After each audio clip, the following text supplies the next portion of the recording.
The Greeks said that moderation in all things is the key to a happy life. Moderation. Now, sometimes people say, well, I don't have time for my family. I don't have time to exercise. I don't have time for this and time for that. Whenever you find yourself getting out of sync with regard to balance, and especially when you feel that you don't have the time, is when you most need to stop and think. So here's the question to ask. What would I do if I only had 6 months to live? If you find yourself working too hard or not spending time in your relationship, not spending time with the people you care about and who care about you, ask yourself, what would I do if I only had 6 months to live? And if what you would do is spend more time with the important people in your life, the time to start spending that time is now. So what would you do if you had 6 months to live? You know, it's an old joke. The doctors say they've never met a businessman on his deathbed who said, boy, I wish I'd spent more time at the office. The fact of the matter is that balance and moderation in all things increase your productivity, increase your efficiency.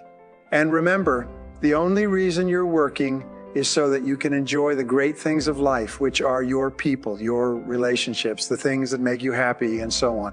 Imagine that you are financially independent, that you have past 20 million in the bank, and simultaneously, you only have 10 years to live.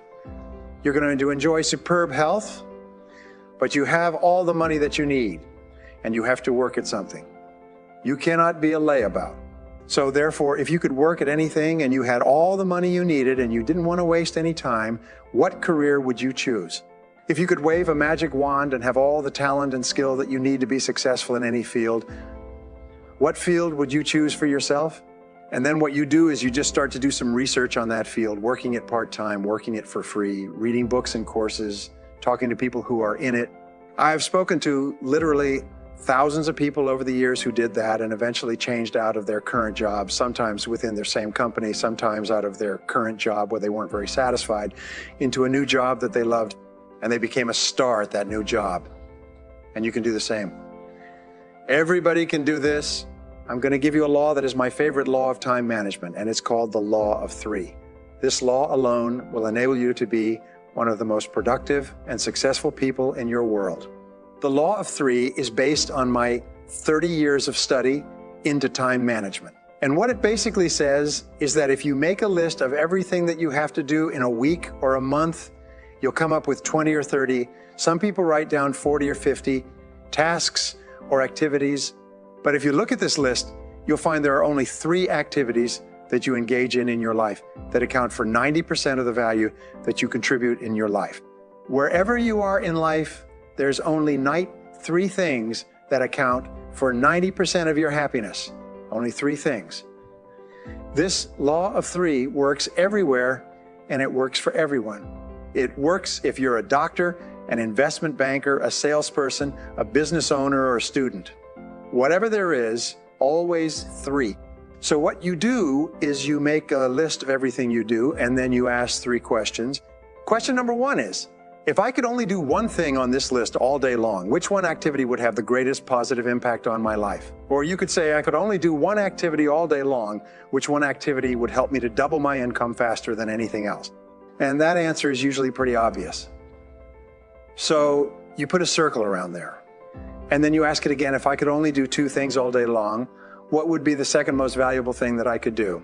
You go through your list and you'll come up with number 2. And then you ask the question the 3rd time, if I would only do 3 things all day long, what would be number 3? And you circle it. Now, I put every one of my students through this exercise, and they're all astonished because in a few minutes they see clearly that these are the 3 most important things that they do in achieving their goals of health, wealth, and happiness. And so the rule is this: do fewer things in your daily life, but do more important things and do them more of the time, and then get better. Improve in each one of those areas. In your life, there's 3 things that you do that are more important than everything else, and these will change over time. But you must be clear about those 3 things. And if you start working on only those 3 things, you will double your productivity, performance, and output very quickly. If you can concentrate on the 3 most important things you do well, there's 4 requirements for you to make these techniques work for you. We call these the 4 Ds. The first D is desire. It's when you must have a burning desire to be effective at time management. The second D is decision. You must make a decision that you are going to become an expert in this subject. You are going to take this course. You're going to use these materials. You're going to practice them over and over again, because what we have found is, in the absence of a decision, nothing ever happens. You need a clear, unequivocal do or die, burn. The bridge's decision that this is a subject that you are going to master. The third D is discipline. You must discipline yourself to practice and repeat over and over again good time management techniques. In fact, we say that time management is self-discipline in action, and the ability to discipline yourself more than anything else is going to determine your success in life. And the fourth D to become excellent in time management is determination. You must have the ability to persist. You must have the determination to keep on keeping at it, on and at it, long enough until you become very, very good in this field. But I promise you this, the payoff is tremendous, because you see, time management is really life management. Everything that you do to improve the quality of your time management will improve and enhance every part of your life. You can even say it this way: the quality of your life is determined by the quality of your time management. The quality of your life will be determined by the way you use your time minute to minute, hour to hour, day to day, because your time is your life.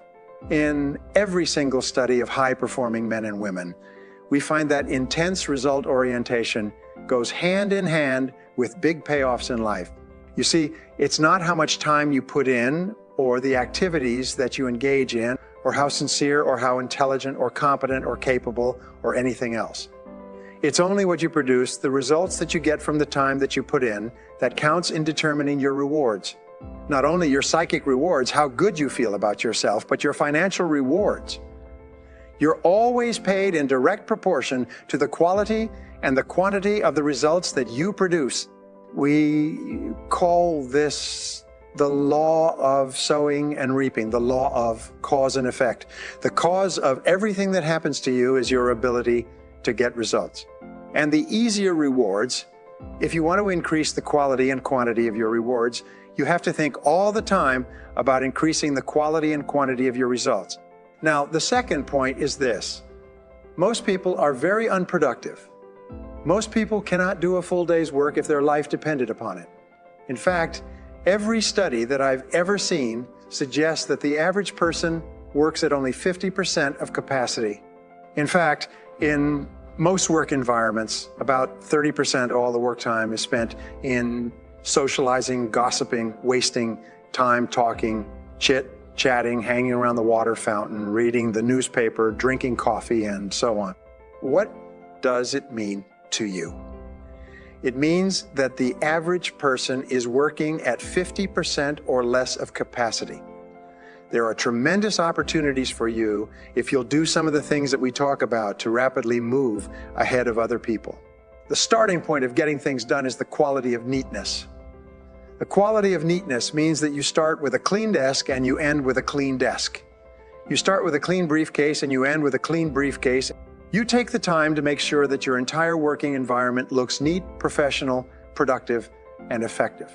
Remember this: it's not just what you do, but it's the perception of other people of what you do that counts.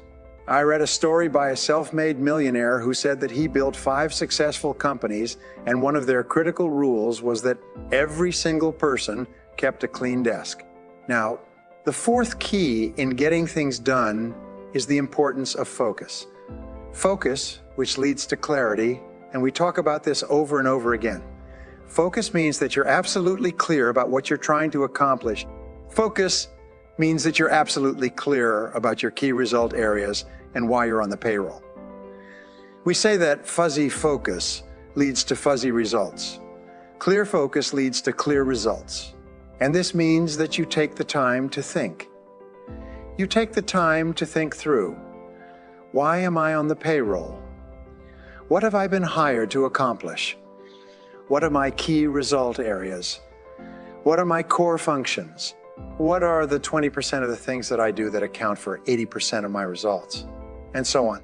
So the starting point in getting things done is focus and clarity. I call this it's like adjusting the camera all the time. So you keep your focus very, very clear. Well, the next key principle is concentration. Concentration is what you do is once you've decided on the most important idea to achieve your most important goal, then you have to concentrate single-mindedly on one thing until it's complete. If Bill Gates and Warren Buffett, the richest man in the world and the third richest man, were at a dinner party at Bill Gates' home last year, and there were about 100 guests standing around at the reception, drinking wine, and so on. These three men, Bill Gates, Warren Buffett, and Bill Gates' father, are good friends, and they were standing and talking. One of the other guests came up and said, "Excuse me, gentlemen, you are three of the most important people in the world. What would you say is the most important key to success today?" And they stopped talking and they all turned and they said, "Focus. Focus is the most important quality for success today." We're so surrounded by so many distractions of so many kinds that the ability to focus is more important for success than any other quality. Now, I developed a philosophy when I was young and broke, and the philosophy was that if rich, successful people tell you to do something, you should do it. If they tell you that this is a key to their success, then you should at least practice it for a while to see if it applies to you. What I have learned, and what I learned coaching my clients, my business owners, is I taught them how to focus. I taught them how to select specific goals and activities in each area of their life and how to focus like a laser beam on one goal at a time. If you can do that, you can conquer the world. Now, concentration is, in reality, where all the work and time management leads us to. It is the ability to concentrate 100% on one thing, setting priorities, the most important thing, and to stay with that single task until it's finished. Concentration means moving forward in a straight line toward the goals and objectives that you've clearly identified. It means concentrating without diversion or distraction. Focus and concentration, I believe, in 25 years of research, are the reasons for success and happiness in life. The reasons for a lack of success and unhappiness are a lack of focus, a lack of concentration. I have found the most important time management or personal productivity principle of all, and it is this. Make a list of everything you do in the morning before you start work, and then select the one item on that list that's more important than any others in terms of potential consequences. And then start on that one task and work on it 100% of the time until it's complete. Now, if you can do that, you can double and triple your productivity, become one of the highest paid and most respected people in your world. Select your most important task. Start on it immediately. Work on it 100% of the time until it's complete, because here's what I discovered in 30 years of studying and writing books on time management. Task completion is the key to success. It is not tasks that you work on, but it's only the tasks that you complete. If you're a student, it's completing your assignments and your reports. If you're a salesperson, it's completing the sales. If you're a business person, it's completing different transactions.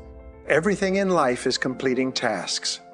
Now, here's a wonderful payoff. When you complete an important task, it gives you an increased sense of self-esteem and personal power. Your self-confidence goes up. You get more energy and more ideas. You feel happy about yourself. Whenever you complete a task, your brain gives you a rush of endorphins, and endorphins make you happy, more alert, and more creative. They strengthen your immune system so that you're never sick.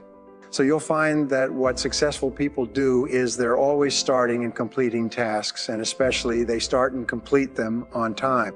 Now, what does this require? It requires our old friend and enemy, self-discipline. Now, what we know about task completion is that not only is it the key to the future, not only is it the key to getting more and greater and better opportunities, but important task completion, doing something that's important to you and carrying it through and finishing it 100% at the end is a source of energy, enthusiasm, and high self-esteem. Men and women who are working consistently on getting important things done and staying with it to the complete are more positive. They're more optimistic. They're more self-confident. They're full of confidence. They have more belief in self-assurance in themselves, and they get more opportunities to complete more tasks. And here's the flip side. Completing low-priority tasks leads to stress. If you work and you get a lot of little things done, but they're not moving you toward the accomplishment of things that are really important to you, what happens is you just feel crummy as a result. We find that the average Brit, average German, average French person works about 1,600 hours a year. An average executive or business owner works about 2,000 hours a year. So what you do is you take your annual income and you divide it by 2,000. So let's say you're earning $100,000 a year divided by 2,000. That means that you're earning $50 an hour. This is your hourly rate. Over time, you can include all your benefits and pensions and so on. But whatever this is, let's say your hourly income is $50 an hour. That means, by Ricardo's law, the law of comparative advantage as formulated by David Ricardo, you don't do anything that pays less than $50 an hour. You only do things that pay you $50 an hour or more, or that people would pay you 50 quid an hour or more to do, and everything else you delegate. If there's something that someone else can do for $10 an hour, you hire somebody to do that. $20 an hour, $30 an hour, you keep hiring people who can do tasks at a lower hourly rate than yourself. Now here's the great discovery, and this can be life-changing. I call it the law of three. The law of three says that no matter how many things you do, how many tasks you do in a week or a month, and it's usually 20 or 30, three of those tasks account for 90% of your value. Only three. You make a list of all of your tasks, and I do this with my business owners, and I have them go through this, and they're astonished. They double their income within 30 days because I ask them the three magic questions. Magic question number one. If you could only do one thing on this list, one task on this list all day long, which one task would have the greatest positive impact on your career? Which one task? Well, it'll usually pop. It'll jump out at you. So you put a circle around it. Then you say, if you could only do two things all day long, which would be number two? And you put a circle around that. If you could only do three things all day long, which would be number three, put a circle around that. And suddenly, it's almost like all these other tasks fade. Again, like in a camera shot in a movie, a fade, and those three tasks are sitting there like those three magic tabs. And you realize, oh my God, those are the big three. Everything else is secondary. Everything else can be done by someone else or done later, or not done at all. And then you focus on the three. So here's the rule for doubling your income, and doubling it again, and I'll repeat it again. Do fewer things, but do more important things, and do them more often, and get better at them. Repeat. Do fewer things, the big three. Do more important things, do more of them, spend more of your day working on those three tasks, and then get better at those tasks so you can get more done faster at a higher level of quality. If you will practice the law of three, you'll transform your life. If you combine that with the eat the frog and work on your most important task, the one that can contribute the most value, and you can do that until it becomes a habit, just automatic. You get up in the morning and you just start working on your most important task, and you say, no, I don't do that. I don't do little tasks. Those are not my job. People say, what about this? What about that? I said, excuse me, I'm management, my labor. I do management tasks. I do my big three labor. Does all this other thing? So you, person who's watching this right now, is your management on labor. Think of yourself as management and do your three tasks. If you can do that until it becomes a habit, you're going to conquer the world. All of us over the course of our lives want to develop character, and character has been defined several ways. One definition I like is that character is the ability to follow through on a resolution after the enthusiasm with which the resolution was made has passed. So taking this course, by the way, you'll make a lot of decisions and commitments and resolutions. The true measure of character is whether or not you have the capacity to follow through. Character, in effect, is self-discipline in action. Character is self-discipline in action. You can tell how much character you have by how willing you are to discipline yourself, to make the sacrifices that are necessary in the short term, to have a great life in the long term.